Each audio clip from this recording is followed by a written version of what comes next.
Hi, everybody. If today is your birthday, I want to wish you a happy birthday today.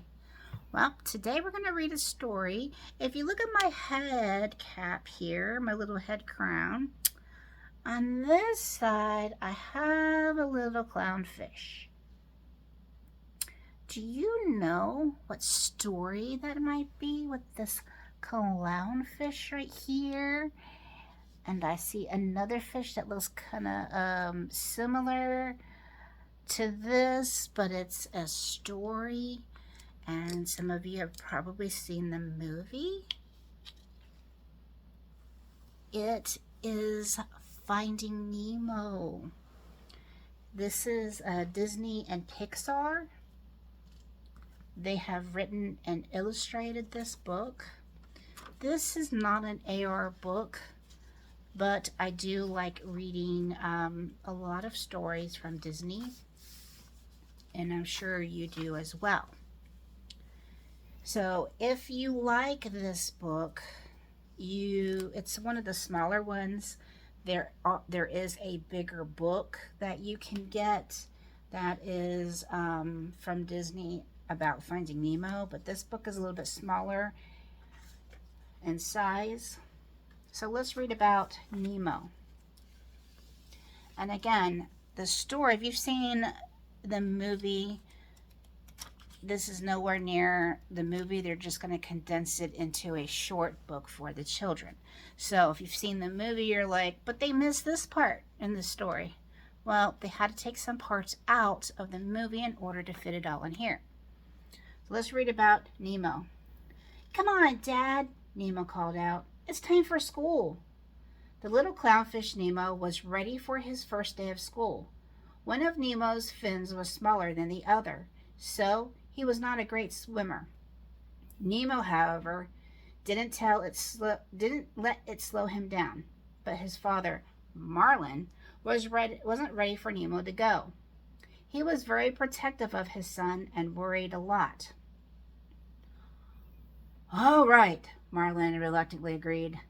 Then he went over the safety rules. "So, first we check to see if the coast is clear," coached Marlin, and he swam out of their anemone home. "We go out and back in, and then we go out and go back in, and then—" "Dad," Nemo interrupted. He tugged on his father's fin and pulled him out at last. Excuse me. Soon Nemo and Marlin arrived at the schoolyard. The teacher, Mr. Ray, sailed in to take the children on a field trip. "Bye, Dad," Nemo shouted as Mr. Ray swam away. "Bye, son," Marlin called. "Be safe." "You're doing pretty well," remarked one of the other fathers to Marlin. "I had a tough time when my oldest went out on the drop-off," Marlin gasped. "The drop-off?" "The drop-off's at the edge of the reef. A fish could swim right into the open sea and right into danger." Marlin immediately tried to catch up with the school group. Meanwhile, Nemo and his new friends, Tad, Sheldon, and Pearl, sneaked away to look out over the edge of the drop-off. "I know what that is. A butt," he said Tad, pointing at the bottom of a boat. Then Sheldon dared them to see who could swim the closest to it. Finally, it was Nemo's turn. "Come on, Nemo. How far can you go?" Tad challenged. My dad says it's not safe," Nemo said, not moving. At that moment, Marlin arrived. "You are about to swim into the open water," he accused. "You think you can do these things, but you just can't, Nemo." Nemo was angry and embarrassed. As soon as his father turned his back, Nemo defiantly took off and swam all the way to the boat. "Nemo, get back here," Marlin shouted. But it was too late. A diver appeared. He scooped up Nemo in the net, swam to the boat, and sped off. Uh-oh. Marlin couldn't swim fast enough to catch up with the boat. When he swam into a stream of fish to ask for help, he slammed into one of them. "Sir, are you okay?" asked a friendly blue fish. "Hi, I'm Dory." "I have to find the boat," said Marlin. "Hey, I've seen a boat. Follow me," she said. Marlin followed Dory until she suddenly turned around and said, "Stop following me." Marlin was confused until Dory explained, "I suffer from short-term memory loss." Marlin turned to leave and found himself facing a shark. Bruce the shark invited them to a party in the sunken submarine. The party was a meeting of sharks trying not to eat fish. While there, Marlin spotted a diver's mask that had been dropped by Nemo's captor. Marlin hoped the writing on the mask could help him find his son. "Oh, what do these markings mean? I can't read human," exclaimed Marlin. "Well, I gotta find a fish that can," encouraged Dory. They both grabbed the mask, which snapped and hit Dory in the face. "Ow!" Dory cried, as blood trickled from her nose. Uh-oh. And remember, sharks can smell a drop of blood from far, far away. The smell of blood made Bruce want to eat fish again. The party was over. Bruce chased the two fish. Luckily, Marlin and Dory escaped from the sub with the mask. And Dory remembered she could read. But before she could read it, the mask fell into the deep, dark ocean trench. Dory and Marlin plunged to the scary blackness after it. They couldn't see a thing. Then Dory cried, "I see a light!" But the light turned out to be a hungry anglerfish trap. The pair dodged the anglerfish teeth just in time. As the anglerfish chased him, its light fell on something. "Hey, look! A mask!" Dory shouted. "Read it," Marlin ordered. "Try to keep the anglerfish away from Dory." "Bring him closer. I need the light," Dory answered.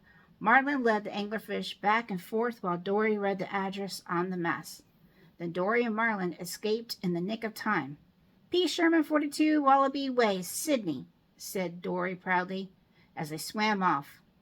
"Now, where is that?" wondered Marlin.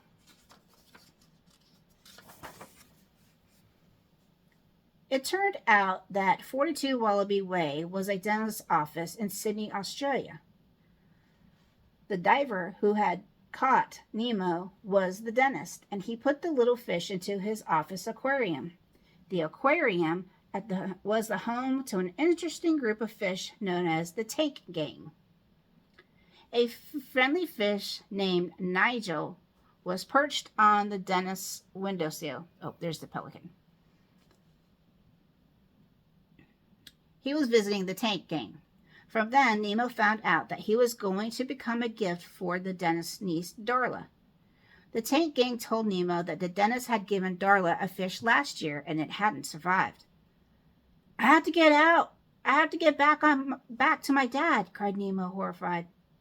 The leader of the tank gang, Gil, reassured Nemo that they would find a way to escape before Darla came. Meanwhile, back in the ocean, P. Sherman, 42 Wallaby Way, Sydney.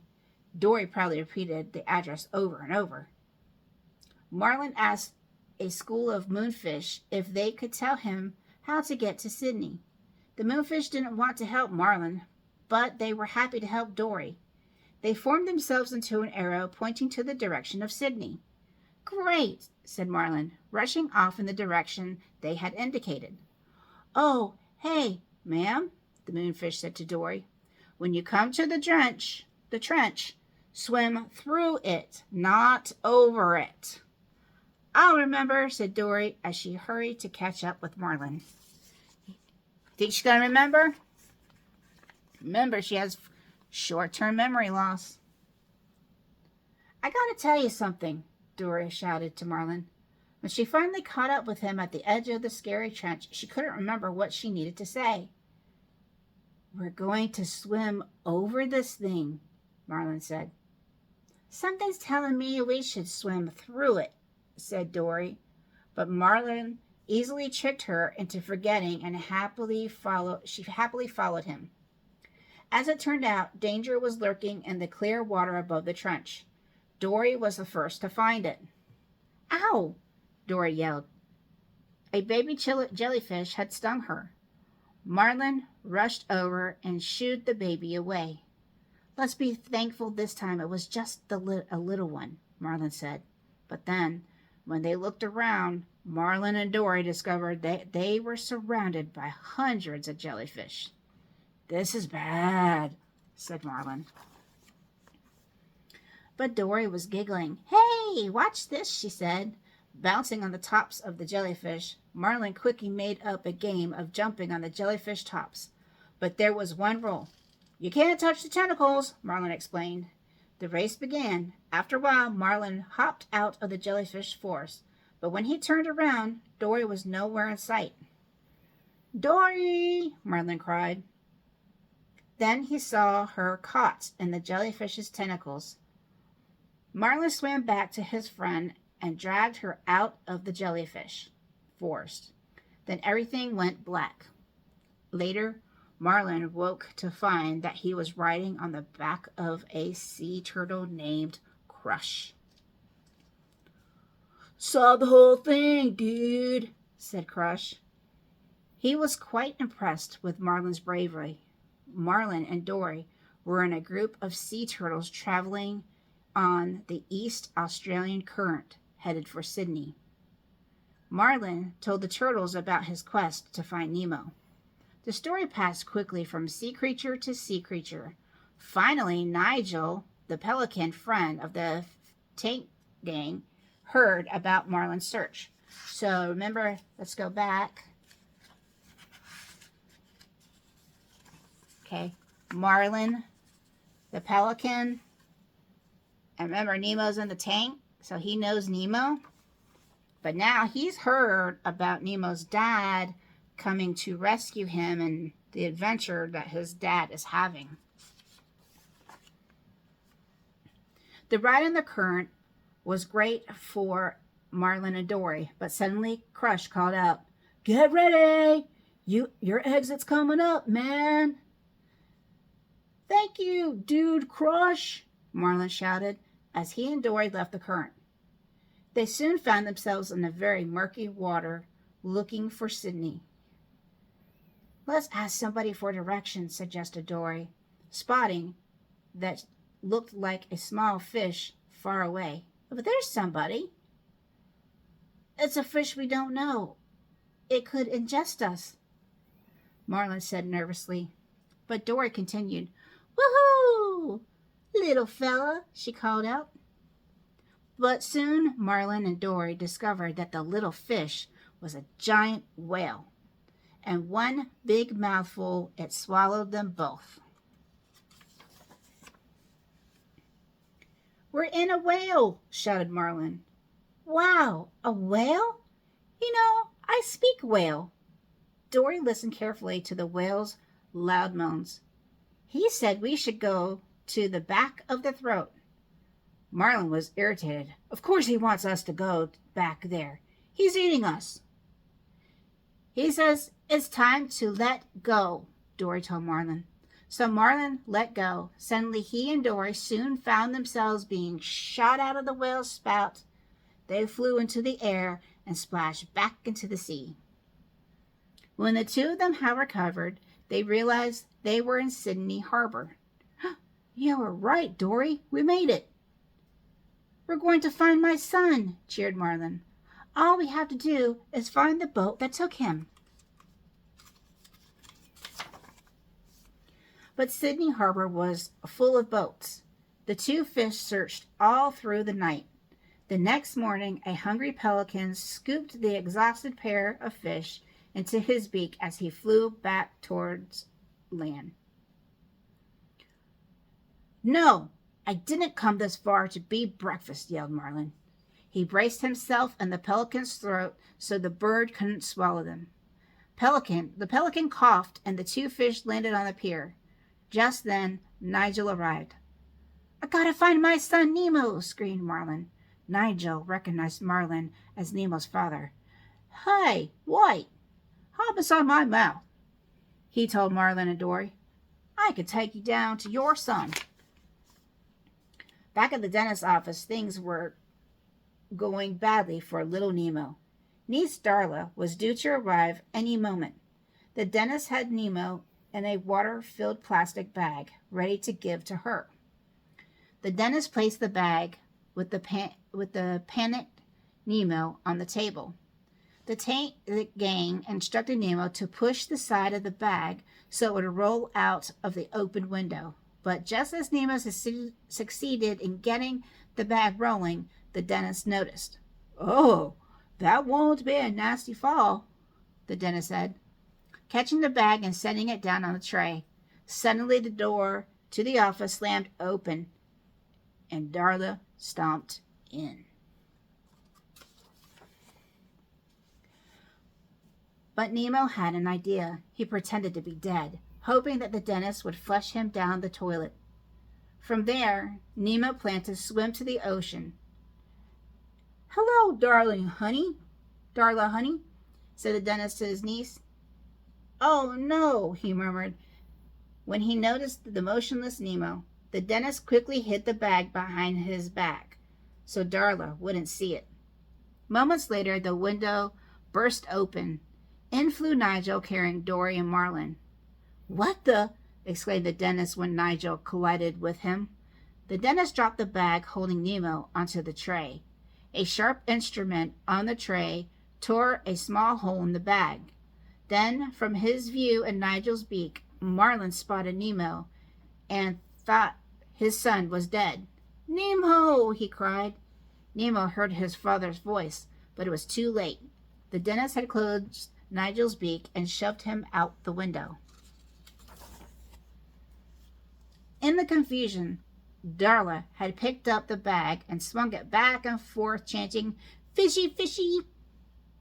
Nemo poured out of the hole in the bag and became stranded on the dental tool. The tank gang came to the rescue. With the help of his friends, Gil catapulted out of the tank, hit the dental tool with his tail, and launched Nemo through Darla's grabby hands into the spit sink. Nemo disappeared down the drain.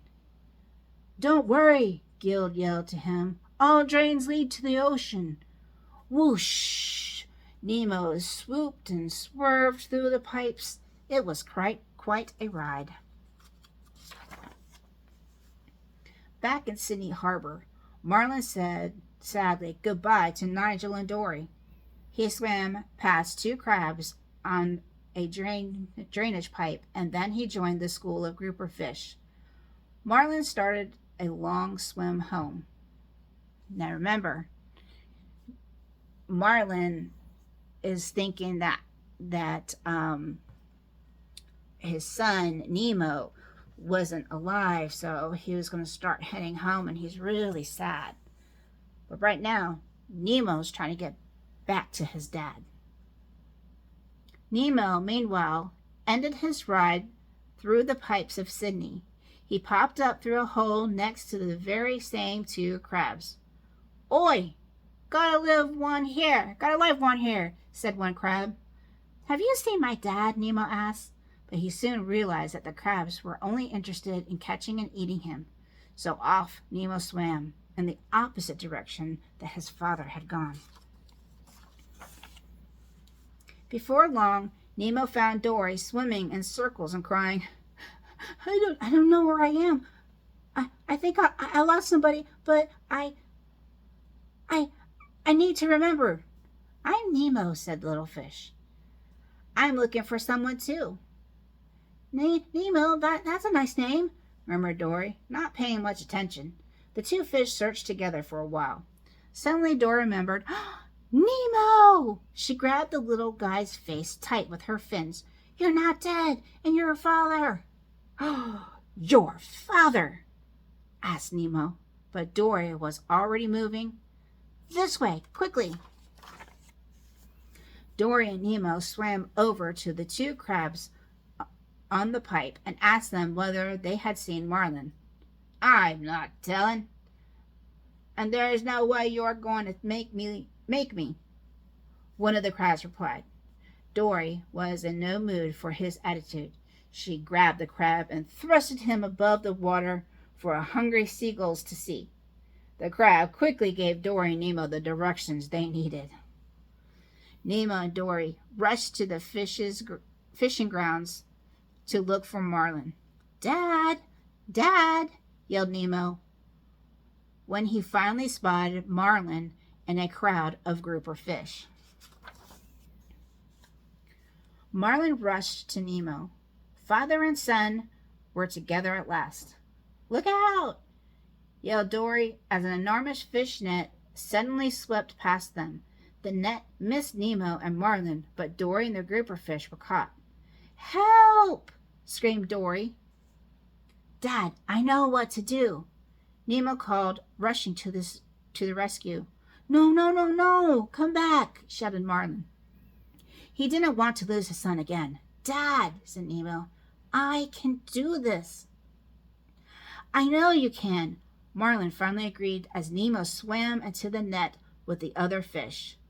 Nemo urged the fish deep inside the net to swim to the bottom, while Marlin told those near the outside of the net to do the same.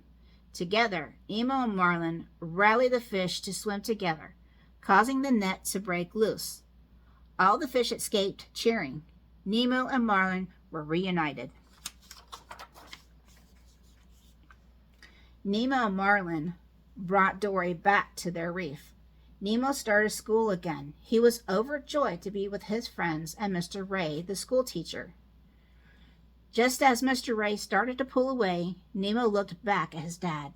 Then Nemo asked Mr. Ray to wait. Nemo raced back and gave his dad a big hug.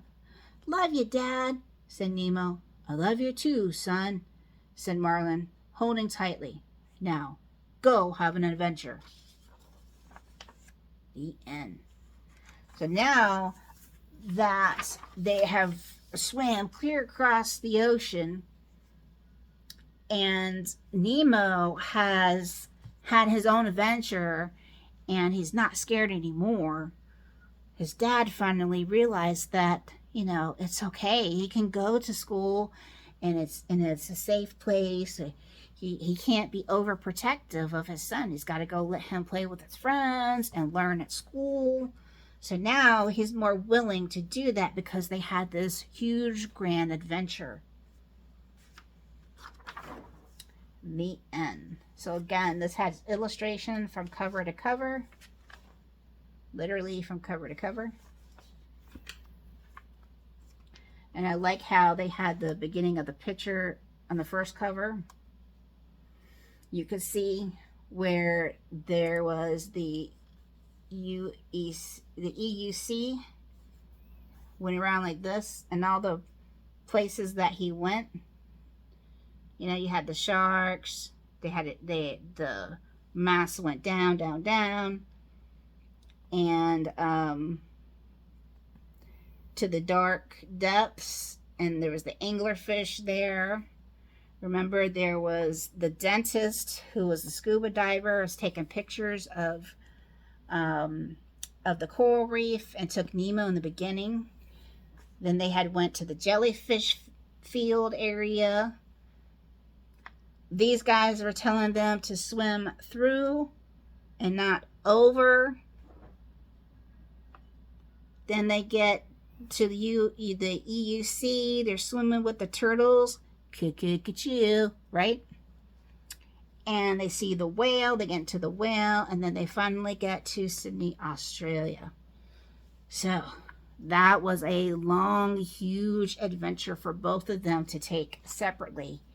And on the way back, I'm sure that was an adventure. All right. Again, if you like this book, this is Disney's Pixar's Finding Nemo. You can buy the bigger book. You can buy a board book they actually have where they have the pages that are hard for the little tiny ones so they don't tear the paper pages. Or you can simply buy this smaller book. All right. If you have not done so, please click like and subscribe. See you in the next video. Bye.